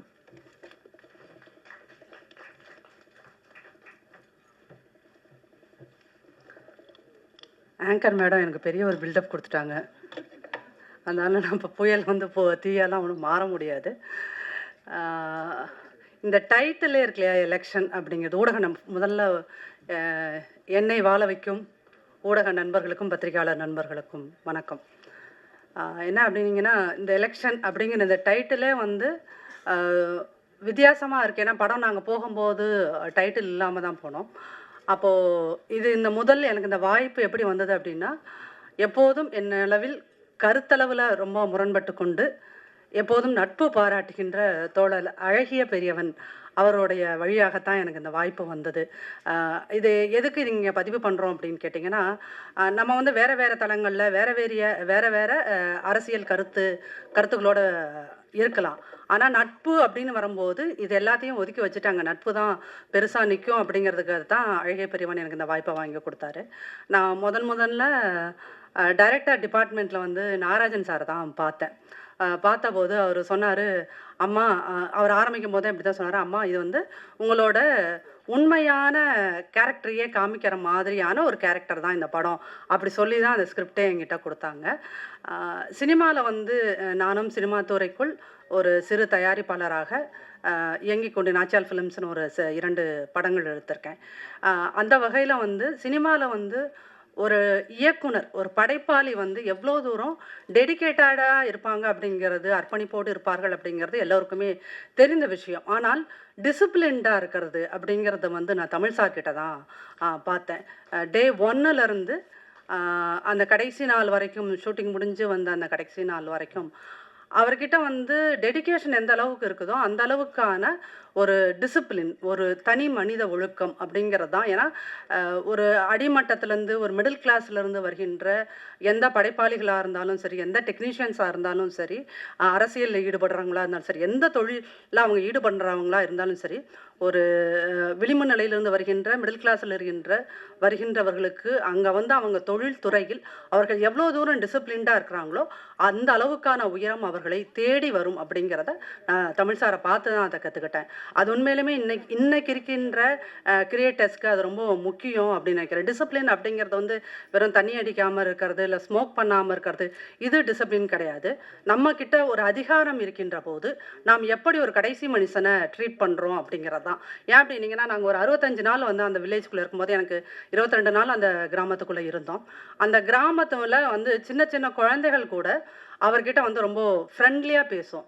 அந்த பேசுகிற குழந்தைகளை வந்து வா போ அப்படின்லாம் இல்லை, ரொம்ப மரியாதையாக ட்ரீட் பண்ணுவார். அப்போ தான் லிங்கனோட இங்கே படத்தோட டைட்டிலில் வந்து ஒரு வாசகம் லிங்கனோட போட்டது. அதே லிங்கன் சொல்லுவார், உங்கள் கையில் அதிகாரம் இருக்கின்ற போது அந்த அதிகாரத்தை வைத்து நீ கடைசி மனிதனை எவ்வாறு ட்ரீட் பண்ணுறியோ அதை வச்சு தான் நீ யார், உன் கேரக்டர் யார் அப்படிங்கிறத நம்ம முடிவு பண்ண முடியும் அப்படின்னு ஒரு இது வேர்ஸ் இருக்குது. அந்த மாதிரி இவர் வந்து அந்த இடத்துல சினிமா டைரக்டர் அப்படிங்கிறத வந்து ஒரு கடைசி மனிதராக இருக்கின்ற அந்த கிராமத்து மக்கள்கிட்டையும் சரி, தன்னோட டீம்லேயும் சரி, எந்த இடத்துலையுமே வந்து அவர் வந்து ரொம்ப ஆணவத்தோடையோ இல்லை வேறு எந்த மாதிரியோ அவர் பேசலை. எல்லாத்தையுமே ரொம்ப இதாக பேசினார். ரெண்டாவது கேமராமேன் சாரை வந்து சொல்லணும். என்ன அப்படின்னு கேட்டிங்கன்னா, பொறுமையின் சிகரம்னு ஒருத்தர் இருந்தார்னா அது மகேந்திரன் சார் தான். அவரோட டீமில் இருக்காங்க இல்லையா, அவங்க டீமில் இருந்த பிரபு, ராஜ்குமார், அந்த டீம் ஃபுல்லாக எங்கேயுமே எந்த இடத்துலையுமே தன்னோட டீம்மேட்ஸை வந்து எந்த இடத்துலையும், அதாவது டைரக்டர் டிபார்ட்மெண்ட்டுக்கும் கேமரா டிபார்ட்மெண்ட்டுக்கும் எப்பயுமே கொஞ்சம் லைட்டாக வந்து நீ கெத்தா நான் கெத்தாங்கன்னு ஒன்று இருக்கும்ல, அதெல்லாம் அப்படியே பேலன்ஸ் பண்ணி அவர் வந்து ரொம்ப அழகாக அதை கொண்டு போனார். அப்புறம் வந்து எப்படின்னா, இப்போ இந்த மாதிரி புது ஆர்டிஸ்ட்டு இப்போ பேசிக்கலி இப்போ இவங்க இன்ட்ரோ கொடுக்கும்போது பூ புயல் அப்படின்லாம் சொன்னாங்களே, பேசிக்கலாக நான் வந்து ஒரு எப்படி ஒர்க்கஹாலிக், ஒரே இடத்துல எல்லாம் ரொம்ப நேரம் உட்காந்துருக்க முடியாது, இங்கிட்ட அங்கிட்ட ஓடிட்டுருப்பேன். அந்த மாதிரி ஒரு ஆள்கிட்ட மூஞ்சி காமிக்காமல், அவங்கள வந்து ஹார்ஷாக பேசாமல், சாஃப்டாக ஒருத்தங்களால் வேலை வாங்க முடியும் அப்படின்னு சொன்னால் அந்த மாதிரி ஒரு பண்பு. ஏன்னா ஒரு இடத்துல நம்ம போகிறோன்னா என்ன விஷயங்களை நம்ம கற்றுக்குறோங்கிற முக்கியம். நான் வந்து தமிழ் சார்கிட்ட வந்து டிசிப்ளினை கற்றுக்கிட்டேன். அண்ட் மகேந்திரன் சார்கிட்ட வந்து எப்படி ஒரு மனுஷங்களை வந்து நீங்கள் ட்ரீட் பண்ணுற விதம் அப்படிங்கிறத தாண்டி எது நடந்தாலும் நீங்கள் எப்பயும் எப்படி கூலாக இருக்கணும். நாங்கள் நெருப்பு சார், அங்கே நெருப்பு பத்துது அப்படியா, ஓகே பார்த்துட்டோம், சரி அப்புறம் பார்த்துக்கலாம் அப்படிங்கிற மாதிரி அது எப்படி அவர் இவ்வளோ ஒரு கூலாக ஹேண்டில் பண்ணுறாரு அப்படிங்கிறது. எல்லா சூழ்நிலையும் மனிதன் எதனா அப்ஸ் அண்ட் டவுன்ஸ் லைஃப்பில் இருந்துக்கிட்டே தான் இருக்கும். நீங்கள் வந்து எப்பயுமே உங்களை பேலன்ஸ்டாக வச்சுருக்கிறது தான் லைஃப் அப்படிங்கிற மாதிரி. இது விஜயகுமாரை பற்றி சொல்லணும். என்னென்னா, செட்டில் பார்த்தா முதல் நாள் வந்து மணப்பெண்ணுக்கு ஒரு பொருள் தாலியோ ஏதோ வாங்குறதுக்கான சீன். அந்த நேரத்தில் அவர் என்னை அம்மானு கூப்பிட்டாரு. அந்த நாள்லேருந்து ஷூட்டிங் முடிந்து கடைசி நாள் வரைக்கும் அந்த அம்மா, நான் ரியல் அம்மா, என்னோடய கேரக்டர் பேர் சாந்தாமணி, சாந்தான்னு கூப்பிடுவாங்க. அந்த சாந்தாமணி அம்மாவாகவே என்னை வந்து எப்பயும் வச்சுருந்தது விஜயகுமார் தான். ஏன்னா நம்ம வந்து அந்த மூடுலேருந்து கொஞ்சம் மாறும்போது கூட ஒரு செட்டுக்குள்ளே வந்து நம்மளை பார்த்தோன்னே அம்மா வணக்கம் பாரு. நம்ம வந்து விஜயகுமார் அளவுக்கு ஒன்றும் பெரிய ஆர்டிஸ்ட்லாம் கிடையாது, நம்ம வந்து ஒரு சாதாரண பத்திரிகையாளர், அவ்வளோதான். அப்போ அவங்கள பார்த்த உடனே வந்து ஒரு பணிவாக இல்லை ஒரு ரெஸ்பெக்ட் கொடுக்கணும் அப்படின்னு சொல்லிட்டு எப்போதுமே வணக்கம் அம்மாம்பார், இல்லாட்ட வந்தோன்னே ஒரு கையை கொடுப்பாரு. அந்த மாதிரி இருக்கும்போது என்னென்னா, இந்த நேரத்தில் இந்த இடத்துல நம்ம மனநிலை எப்படி இருந்தாலும் கேமரா முன்னாடி போனோன்னே நம்ம சாந்தாமணியாக மாறணும் அப்படிங்கிறதுக்கு இந்த என்டையர் டீம் வந்து கொடுத்த சப்போர்ட் வந்து எனக்கு ரொம்ப ரொம்ப ஹெல்ப்ஃபுல்லாக இருந்துச்சு.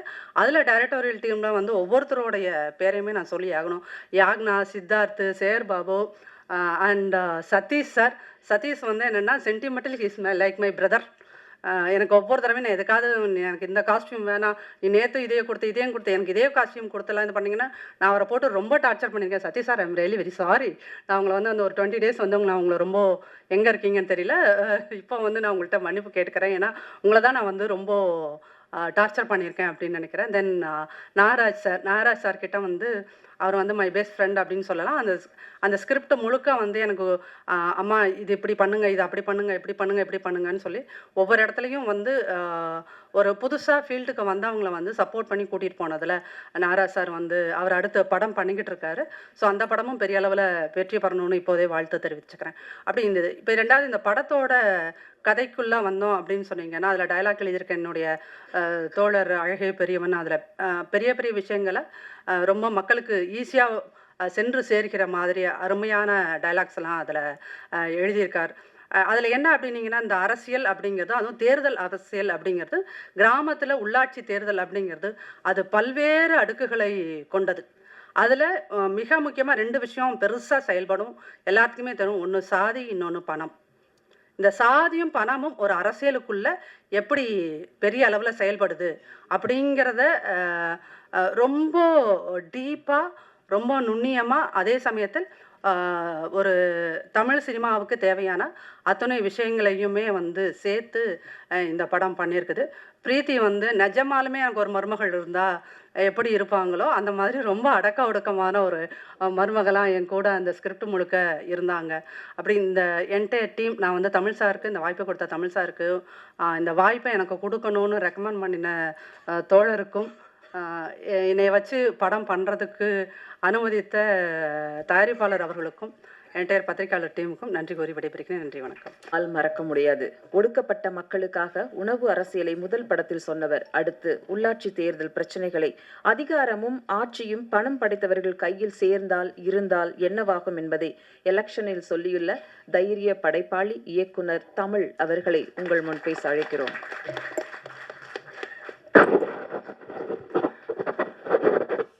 ஒருத்தரை அழிக்கணும்னா நீண்ட போர் வாளோ எதுவுமே தேவையில்லை. 4 புகழ் சொற்கள் இருந்தால் போதும், அவனே அழிஞ்சிருவான். புகழ், போதை, பணம், பெண், பேர், புகழ், இதுக்காக சினிமாவுக்கு நான் வரல. என்னை அழ வச்சது, சிரிக்க வச்சது, குறிப்பாக சிந்திக்க வச்சது, அதுக்காக தான் சினிமாவுக்கு வந்தேன். வணக்கம். சேத்துமான் படத்திற்கு ஆதரவும் அன்பும் பெரும் அளவில் கொடுத்த ஊடக நண்பர்கள், ரிவ்யூவர்ஸ், பத்திரிகை எல்லாருக்கும் என் நன்றி, வாழ்த்து, என்னோட அன்பையும் சொல்லிக்கிறேன். ஏன்னா நீங்கள் எனக்கு பெரிய பயத்தை தான் கொடுத்துருக்கீங்க. பெரிய பயத்தை கொடுத்து இப்போ நான் பயத்தில் தான் நின்றுட்டுருக்கேன். ஏன்னா அந்த படம் ரொம்ப உங்களுக்கு கனெக்ட் ஆகிடுச்சு. இது எப்படி வந்து கனெக்ட் ஆகும் அப்படிங்கிறது எனக்கு தெரியல. இவங்க படத்தை பற்றி முன்னாடி சொன்னவங்க எனக்கு தெரியல. எனக்கு உண்மையிலுமே ஒவ்வொருத்தரோட பாயிண்ட் ஆஃப் வியூ ஒவ்வொன்று இருக்கும். ஏன்னா 100 மூளை பார்த்ததுன்னா 100 மூளையும் ஒவ்வொன்று சொல்லும். அதனால் நான் படத்தை பற்றி எதுவுமே ஒரு வார்த்தை கூட நான் உங்ககிட்ட ஷேர் பண்ணிக்கல. ஏன்னா நீங்கள் பாருங்கள், பார்த்துட்டு உங்களுக்கு என்ன தோணுதோ அதை பண்ணுங்கள், அதுதான் சரின்னு தோணுது. மற்றபடி இந்த சேத்துமான் பண்ணிகிட்டு இருக்கும்போது முடிச்சிட்டேன். சேத்துமான் முடித்ததுக்கப்புறம் என்கிட்ட ஒரு பழக்கம் என்னென்னா, ஒரு ஷூட்டிங் ஒன்று முடிஞ்சதுன்னா ஒரு 1 மந்த்து எதுவுமே மைண்டில் வச்சுக்க மாட்டேன். இமிடியேட்டாக அடுத்த இதுக்குள்ளே போயிடுவேன், அந்த வேர்ல்டுக்குள்ளே போயிடுவேன். அந்த வேர்ல்டில் இருக்கக்கூடிய மனிதர்களை நான் சந்திக்கவே கூடாதுன்னு தான் நினைப்பேன். அதுதான் நான் என்னோடய இதில் இருக்கேன். என்னோடய ஒரு படத்தில் நடித்தவங்க அடுத்த படத்தில் நடிக்கக்கூடாது, அடுத்த படத்தில் இருக்கவங்க நடிக்கக்கூடாதுங்கிறத நான் உறுதியாகவே அப்படியே ஒரு கொள்கையாகவே வச்சுருக்கேன். அது ஏன்னா அது ஒரு ஒரு மாதிரி அது ஒரு இது தோணும் அப்படிங்கிறதுக்காக நான் அதை பண்ணுறதே இல்லை. ஸோ சேத்துமான் முடிச்சுட்டு ஒரு 1 மந்த் கழித்து இந்த ஸ்கிரிப்ட் எழுத ஆரம்பிச்சுட்டு பண்ணிகிட்டே இருந்தேன், வெர்ஷன் பண்ணிகிட்டே இருந்தேன். அப்போ கொரோனாலாம் வந்தது, இது எல்லாமே என்னென்னமோ இருந்தது. அப்போ முடிச்சுட்டேன். அப்போ ஒரு நாள் வந்து கொரோனா டைமில் தான் சூரரை போட்டுற படம் ரிலீஸ் ஆச்சு. அப்போ டைலாக் ரைட்டர் வந்து விஜயகுமார் சார் பேர் வந்து இருந்தது. அடாடா, இந்த ஸ்கிரிப்டை நான் அப்போ வந்து சேத்துமான் முடிச்சுட்டு ரிலீஸ் ஆகலை, அது ஓடிடியில் சோனி லிவில் ரிலீஸ் ஆகலை, வெயிட்டிங்கில் இருந்தது. நான் வந்து நீலம் ப்ரொடக்ஷனில் பண்ணிட்டதுனால நாம் வந்து ஒரு பெரிய கம்பெனி, நல்ல கம்பெனி, அதுதான் பண்ணணும் அப்படிங்கிறது தான் நான் குறிக்கோளாகவே இருந்தேன். அப்போ நான் அதுக்காக தான் வெயிட் பண்ணிகிட்டு இருந்தேன். 2D அப்புறம் வந்து சத்யஜோதி அப்படின்னு இந்த 2 கம்பெனியில் தான் ஃபாலோ பண்ணிகிட்டு இருந்தேன் நான். ராஜா சாரை ஆகட்டும், சத்யஜோதியில் வந்து எடிட்டர் ஸ்ரீகர் பிரசாத் சார் வந்து ரெஃபர் பண்ணி ஃபாலோ பண்ணியிருந்தேன். அவங்க நோலாம் சொல்ல, கதையே கேட்கல, லாஸ்ட் வரைக்கும் கேட்கவே இல்லை. அப்போ சூரரை போட்டு ரிலீஸ் ஆச்சு. அப்போ ஐயோ, நம்ம ஒரு பொலிட்டிக்கல் கதை வச்சுருக்கோம், ஒரு பொலிட்டிக்கல் நாலேஜ் தெரிஞ்ச ஒரு பொலிட்டிக்கல் நாலேஜ்னால் என்னை விட நாலேஜ் தெரிஞ்ச, நம்மளை விட ஒரு அறிவாளி வேணும் இந்த படத்துக்கு அப்படின்னு. அப்போ தான் எனக்கு ஸ்ட்ரைக் ஆச்சு. உண்மையாலுமே அப்போ தான் விஜயகுமார் சாரை வந்து எனக்கு ஸ்ட்ரைக் ஆனார். சரி, அப்போ உடனே இமீடியட்டாக வந்து நம்பர் வாங்கி அவர்கிட்ட நான் பேசினேன். அந்த மாதிரி இது பண்ணேன், ஸ்கிரிப்ட் எனக்கு அனுப்புகிறேன், படிக்கிறேன். இல்லை தமிழ், நான் வந்து ஸ்கிரிப்டுக்கு படிக்கிறதுக்கெல்லாம் இது பண்ணுறதில்ல. இல்லை நீங்கள் படிச்சுட்டு உங்களுக்கு பிடிச்சிருந்தா நீங்கள் நடிக்கிறதுக்கு கேட்குறேன், அப்போ அனுப்புங்க அப்படின்னாரு. படிச்சுட்டு 2வது நாளே கூப்பிட்டார். சேத்துமான் போட பவுண்டட் ஸ்கிரிப்டை வந்து ரஞ்சித் அவர்களுக்கு நான் கொடுத்து அவர் வந்து 2 நாள் கழித்து கூப்பிட்டார், ஆஃபீஸ் வாங்க அப்படின்னு கூப்பிட்டாரு, நம்ம பண்ணுவோம் அப்படின்னாரு. அதே மாதிரி தான் இந்த ஸ்கிரிப்டையும் நான் அவர்கிட்ட கொடுத்து 2 நாள் கழித்து அவர் கூப்பிட்டாரு. இதை நாம் பண்ணுவோம், என்ன பண்ணுறீங்க, யாரை ஃபாலோ பண்ணுறீங்கன்னா நான் இப்போ இந்த ஃபாலோ பண்ணிகிட்டு இருக்கிறேன் இதை சொன்னேன். அப்போ ஒரு நாள் வந்து இந்த மாதிரி வந்து நான் ஃபஸ்ட்டு ஒரு படம் பண்ணிகிட்ருக்கேன், ஃபைட் கிளப்பு. அப்போ நேம் வைக்கல, இந்த மாதிரி இது ஆதித்யா பண்ணுறாரு அப்படின்னு சொல்லிட்டு இருந்தார். அவர்கிட்ட இது பண்ணலாமா அப்படின்னாரு. நானும் அவரும் ரொம்ப டீப்பாக அந்த கொரோனா டைமில் நிறையா பேசினோம். அப்போ இல்லை சார் கொஞ்சம் ஃபாலோ பண்ணிகிட்ருப்போம், வெயிட் பண்ணுவோம் அப்படின்னா அப்புறம் ஒரு நாள் கூப்பிட்டார். இல்லை நம்ம இவ்வளோ நாள் வெயிட் பண்ணி பார்த்துட்டோம், அங்கேருந்து எதுவும் ரெஸ்பான்ஸ் வரலங்கும்போது ஏன் வெயிட் பண்ணணும், இப்போ அவர் யூஎஸில் வந்திருக்காரு, ஸோ அதை வந்து நம்ம பயன்படுத்திக்கலாம் அப்படின்னாரு. அவர்கிட்ட நம்ம சொல்லுவோம், அவருக்கு பிடிச்சிருந்தா அவர் பண்ணட்டும் அப்படின்னாரு. அப்போ அவர் கூப்பிட்டாரு. எனக்கு என்னென்னா இவர் யூஎஸில் இருக்கார், நாம் சொல்கிறது லோக்கல் பாடி எலெக்ஷனில் இருக்கிறது எப்படி அவருக்கு கனெக்ட் ஆகும் அப்படிங்கிறதுலாம் எனக்கு பயங்கர டவுட்டு. ஸ்கிரிப்ட் பவுண்டடு, எனக்கு கதை சொல்ல தெரியாது, பெருசாக கதை சொல்ல தெரியாது. நான் பவுண்டட் கொடுத்து படித்து பிடிச்சிருந்தா படம் பண்ணுவோம், படம் பண்ணலைனாலும் ஒன்றும் பிரச்சனை இல்லை. எனக்கு அப்படி போய் படம் பண்ணணும்னு எனக்கு அவசியம் இல்லை பர்சனலாக. அப்போ கூப்பிட்டாரு, அவர் படிச்சிட்டாரு. அவர் என்னென்னா கிரியேட்டராக இருந்தனால அவர் ஒரு எனக்கு முன்னாடி அனுபவசாலி, என்னை விட நல்ல கிரியேட்டர், என்னை விட நல்ல இயக்குனர். அதனால் அவர் வந்து ஸ்கிரிப்டை பற்றி முன்னாடியே சொல்லிட்டார், நிறைய அவர்கிட்ட பேசியிருப்பாராட்டுக்குது. நான் அப்புறம் போய் கதை சொல்லுவாங்க அப்படின்னாரு. எனக்குன்னா அல்லு கலண்டுருச்சு, ஏன்னா நான் கதையே சொன்னதில்லை. ரஞ்சித் அவர்கள்ட்டையும் சரி, விஜயகுமார் அவர்கள்ட்டையும் சரி, நான் யார்கிட்டையும் கதை சொன்னதில்லை, கதை சொல்லவும் போக மாட்டேன். நான் பவுண்டட் கொடுக்குறேன், படித்தா பிடிச்சிருந்தா பண்ணலாம், இவ்வளோ தான் என் கால். அப்போ கதை சொல்ல கூப்பிட்டாரு. நான் சொன்னேன், சார் பவுண்டட் இருக்குது அப்படின்னு. சரி அப்படின்னு சொல்லிட்டு ஒரு தடவை அனுப்பிச்சோம். அவர் இல்லை கதை சொல்கிறது கேட்குறாரு, நீங்கள் ஒரு 1 hour சொல்லுங்களேன் அப்படின்னாரு. அப்புறம் ஒரு நாள் மத்தியானம் மாதிரி சொன்னேன். சத்தியமாக நான் என்ன சொன்னேன், அங்கே என்ன நடந்ததுன்னு தெரில. அவரை முழுக்க கன்வின்ஸ் பண்ணது விஜயகுமார் அவர்கள் தான். ஸோ இந்த ப்ராஜெக்ட் ஒட்டுமொத்தமாக நடக்கிறதும், இந்த படம் உருவானதுக்கும், நான் இந்த மேடையில் நிற்கிறதுக்கும் ஒட்டுமொத்த காரணமும் அவர் மட்டுமே. இதை நான் ஹானஸ்டாகவும் உண்மையாகவும் நேர்மையாகவும் சொல்கிறேன். ஏன்னா அவர் எப்படி வந்து ரஞ்சித் அவர்கள் ஒரு கிரியேட்டராக இருந்தனால தான் சேத்துமான் கதையை எந்த ஒரு தயாரிப்பாளரும் படம் பண்ண மாட்டாங்க. தமிழ் சினிமாவில் பண்ண மாட்டாங்க, மலையாள சினிமானா பண்ணிடுவாங்க, தமிழ் சினிமாவில் யாரும் பண்ண மாட்டாங்க ரஞ்சித் அவர்களை தவிர. இந்த நேரத்தில் ரஞ்சித் அவர்களுக்கு நான் நன்றியை சொல்லிக்கிறேன். அந்த கதையை எடுத்த பெருமாள் முருகன் அவர்களுக்கும் என் நன்றியை சொல்லிக்கிறேன். அதுக்கப்புறம் இந்த கதையை வந்து பண்ணணுன்னா கண்டிப்பாக அது ஒரு புரிதல் உள்ள ஒருத்தரால் மட்டுமே முடியும். அது முழுக்க அதாவது என்னென்னா, ஒரு வெர்ஷன் எழுதி அனுப்புவேன், மறுபடியும் ஒரு வெர்ஷன் அனுப்பிப்பேன். அவர் ஒரு கிரியேட்டர், டைலாக் வந்து பண்ணியிருக்காரு. சூரிய ரிப்போர்ட்டர் பார்த்துருப்பீங்க. வானம் வந்து என்ன உங்கள் அப்பா மட்டும் சொத்தா அப்படின்னு சொல்கிறது இருக்கு இல்லைங்களா. அந்த ரைட்டிங் எழுதுறதுக்கு ஒரு அறிவு வேணும், பெரும் அறிவு வேணும். அந்த அறிவு வந்து என்னை விட பல மடங்கு அவருக்கு இருக்குது. அவரு தான் ஆதித்யா அவர்களை கன்வின்ஸ் பண்ணி இந்த ப்ராஜெக்டை ஒர்க் பண்ண சைன் பண்ண வச்சார். முழுக்க காரணம் விஜயகுமார் அவர்கள் மட்டுமே. இது வேறு யாருமே கிடையாது. இது நானோ இதுவோ இல்லை. நான் கதை எழுதுவேன், அவர் இல்லைனாலும் இன்னொருத்தரை ப்ரொடியூசரை பண்ணிடுவேன். எனக்கு அந்த அளவுக்கு வில் பவர் இருக்குது. அந்த மாதிரியான ஒரு பர்சன் தான் நான். ஆனால் இந்த ப்ராஜெக்ட் நடக்கணும் இல்லையா, அதுக்கு முழுக்க காரணம் அவர் மட்டுமே.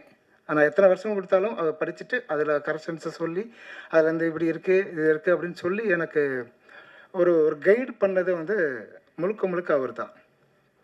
ஸோ இந்த நேரத்தில் அவருக்கு முழு நன்றியை நான் தெரிவிச்சுக்கிறேன். அவர் அதுக்கப்புறம் ஆதித்ய சார் வந்து சொன்னார், அவர் யூஎஸ்லேருந்து வந்தார் இல்லைங்களா, அதை எப்படி புரியணும் சொல்லிட்டேன், கதையை சொன்னேன். அப்புறம் அடுத்த நாள் கூப்பிட்டாரு. நான் சத்தியமாக எனக்கு தெரியல, கதை எப்படி சொல்லியிருப்போம்லாம் எனக்கு தெரியல. அவர் தான் அவர் சொன்னார். அப்புறம் இது பண்ணார், ஓகே தமிழ் பண்ணலாம் அப்படின்னு சொல்லிட்டாங்க. அப்போ சைன் பண்ணலாம், அதை பாண்டு பேத்தர்லாம் வாங்கி வச்சாச்சு, சைன் பண்ணலாங்கும்போது 2வது கொரோனா வந்துருச்சு. அப்போ நாம் வந்து நடுத்தரில் தான் நின்றுட்டு இருந்தோம். இது வேறையா, அந்த கொரோனா வேறு வந்து வேறு தொல்லை பண்ணுது ஏடா அப்படின்ட்டு. அது ஒரு 3 மாதம் போச்சு. ஆனால் 3 மாதம் தொடர்ந்து நாங்கள் பேசிகிட்டே இருந்தோம். தொடர்ந்து பேசிட்டோம். பல விஷயங்களை பேசியிருக்கோம். நான் அரசியலை பற்றி பேச மாட்டேன். அவருக்கு அரசியல் நல்லா தெரியும். அப்புறம் அவர் தான் வந்து சொல்லி ஆதித்யா அவர்களை வந்து இது பண்ணார். நான் வந்து அதுக்கப்புறம் சொல்லி சைன் பண்ணி இன்னைக்கு வரைக்கும் 65 நாள் தொடர்ந்து படப்பிடிப்பு நடந்ததுக்கு ஒரே காரணம் அவர் மட்டுமே. ஏன்னா அவர் வந்து ஒரு 10 நாள் எடுத்துகிட்டு ஃபுட்டேஜ் பார்க்கலாம் அப்படின்னு சொல்கிறதோ, இல்லை 30 நாள் எடுத்துகிட்டு பார்க்கலான்னு சொல்கிறதோ அப்படி இல்லாமல் முழுக்க முழுக்க அவர் வந்து நம்பினது வந்து விஜயகுமார் அவர்களை. அவர் வந்து என்னையை நம்பினார். ஸோ நாங்கள் அந்த நம்பிக்கைக்கு ஒரு இதாக இருக்கணும் அப்படிங்கிறதுக்காக தான் நான் இது பண்ணேன். அவர் மட்டுமே காரணம். இந்த 65 நாள் தொடர்ந்து படப்பிடிப்பு போகிறதுக்கு ஆதித்யா அவர்கள் தான் காரணம். ரொம்ப நன்றி சார். அப்புறம் பர்சனலாக நான் வந்து இந்த படம் 65 நாள் எனக்கு என்னென்னா, இந்த போயிட்டு ஒரு 10 நாள் ஷூட்டு, இந்த 15 நாள் ஷூட்டு, அதுக்குள்ளே இடையில வந்தோம்னா இப்படி கட் பண்ணி காட்டுங்க, இப்படி பண்ணுங்க, எப்படின்னு சஜஷன் சொல்லுவாங்க. ஒரு படம் முடிந்த பிறகு 1000 நொட்டைகள் 1000 பேர் சொல்லலாம். அது அவரவர்களோட மைண்ட்லேருந்து இருக்கிறது. இது அப்படி இல்லை.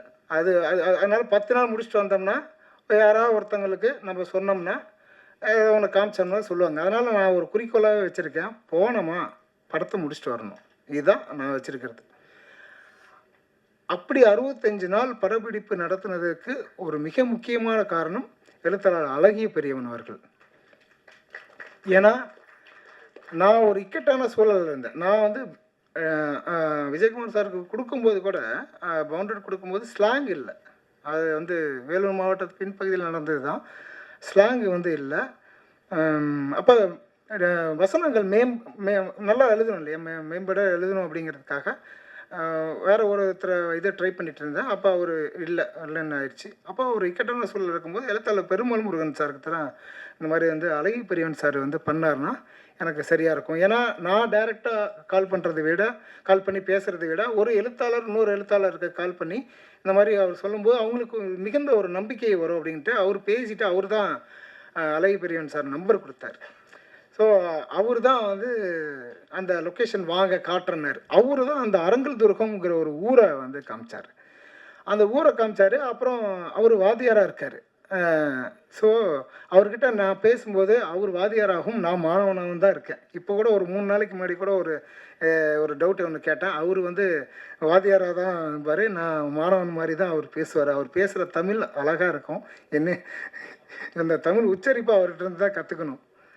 ஸோ அந்த லொக்கேஷனை வந்து பிடிச்சி கொடுத்தது வந்து அழகி பெரியவன் சார். அவரை போய் சந்தித்ததுக்கப்புறம் தான். அதாவது அவர் டைலாக் மட்டும் எழுதி இது பண்ணல, அவர் ரொம்ப ஆர்வமாக லொக்கேஷன் பார்க்குறது, அங்கே இருக்கக்கூடிய ஆர்டிஸ்ட்டை இது பண்ணது எல்லாமே பயங்கர சப்போர்ட்டிவாக இருந்தார். இப்போ தான் நான் இப்போ சென்சாருக்கு முன்னாடி கூட சென்சார் போனோம். சென்சாரில் கூட ஒரு இது மாற்ற சொன்னாங்க. அப்போ கூட ஒரு டவுட் ஒன்று கேட்டேன். அந்த வசனத்தை பயன்படுத்தலை, அதை மாற்றலை, அதெல்லாம் எதுவுமே இல்லை. அது தமிழ் கேட்டுட்டா நம்ம ஒன்று பண்ணணும் அப்படிங்கிற அந்த கமிட்மெண்ட்டை வந்து அவர் எழுத்தாளருங்கிறதுனால, அவர் ஒரு ஆசிரியருங்கிறதுனால அது இருக்குது. அதனால் நான் அதை வந்து மாணவனாக அவர்கிட்ட கேட்பேன். அவர் வந்து தொடர்ந்து இது பண்ணார். இதில் எனக்கு சர்ப்ரைசிங்காக வந்து ஒன்று தான் இருந்தது. அவர் வந்து ஒரு மனிதரை வந்து எனக்கு கை காமிச்சார். அந்த மனிதர் வந்து எழில் அவர்கள். எங்கே இருக்கார் அவர்? எழில் எங்கே இருக்காரு? வாங்க மேலே வாங்க ப்ளீஸ் வாங்க. இல்லை, நான் கதையை பற்றி சொல்ல மாட்டேன்னு சொல்லிட்டேனே. அது வேணாம், அது நீங்கள் படம் பாருங்கள் சார். படம் நான் சொல்கிறேன். பேச்சு வாக்கில் வந்ததுன்னா எழுதிக்கலாம். ஏன்னா நான் நன்றி சொல்ல வேண்டியது இருக்குது. என் பேர் உங்களுக்கு பேசுகிறேன். இந்த மனிதர் பேர் எழில், அரங்கல் துர்கத்தில் இருக்கார், வாத்தியார். இந்த மனிதன் இல்லைன்னா அந்த 65 நாள் நான் படப்பிடிப்பை நடத்தியிருக்க முடியாது. எந்த நேரத்தில் கால் பண்ணாலும், எந்த இதில் பண்ணாலும் அவர் வந்து இது பண்ணார். அவருக்கு நான் சத்தியமாக ஒன்றும் பண்ணல. அவர் தான் எனக்கு நிறையா பண்ணியிருக்காரு. இப்போ எலெக்ஷன் படம் வந்துருச்சு. அது நீங்கள் பார்க்க போகிறீங்க, இல்லை அடுத்த வாரம் வருது. இது நான் பர்சனலாக இந்த படத்தில் நான் என்ன சம்பாதிச்சேன் அப்படின்னு கேட்டிங்கன்னா இந்த ஒரு மனிதரை மட்டும்தான். ஸோ அது இந்த ஒட்டுமொத்த படத்துலையும் நான் சம்பாதிச்சது என்ன அப்படின்னு கேட்டிங்கன்னா எழில் என்கிற ஒரு மனிதரை. நன்றி சார். அதுக்கப்புறம் இங்கே ஆர்டிஸ்ட்லாம் இருக்காங்க, அவங்களெல்லாம் கொஞ்சம் வாங்க வாங்க சார், எல்லோரும் வாங்க. குலோத்துங்கன், ராஜீவ் சார் எல்லோரும் வாங்க ப்ளீஸ், மேலே வாங்க, எல்லோரும் வாங்க ப்ளீஸ். பிகின் எங்க?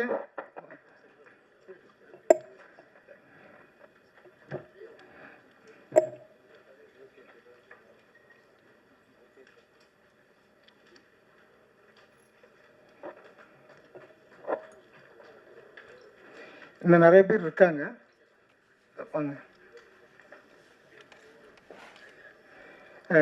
இன்னும் நிறைய பேர் நடிச்சிருக்காங்க. இவங்கெல்லாம் அந்த 65 நாளும் ரொம்ப நல்ல ஒத்துழைப்பு. வாங்க ப்ளீஸ்.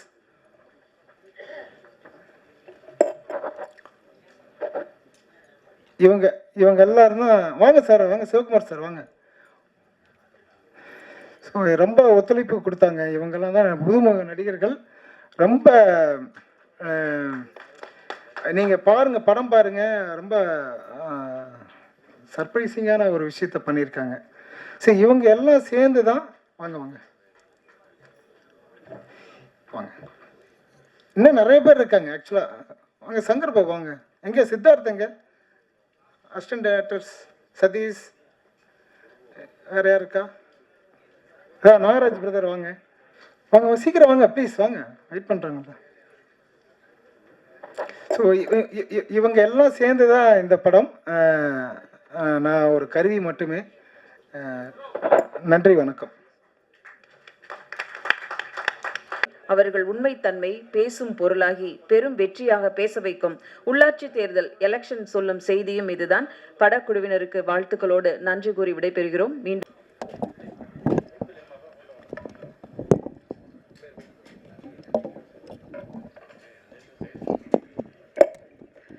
விழாவிற்கு வந்து சிறப்பித்த அனைவருக்கும் அன்பும் நன்றியும். Thank you so much.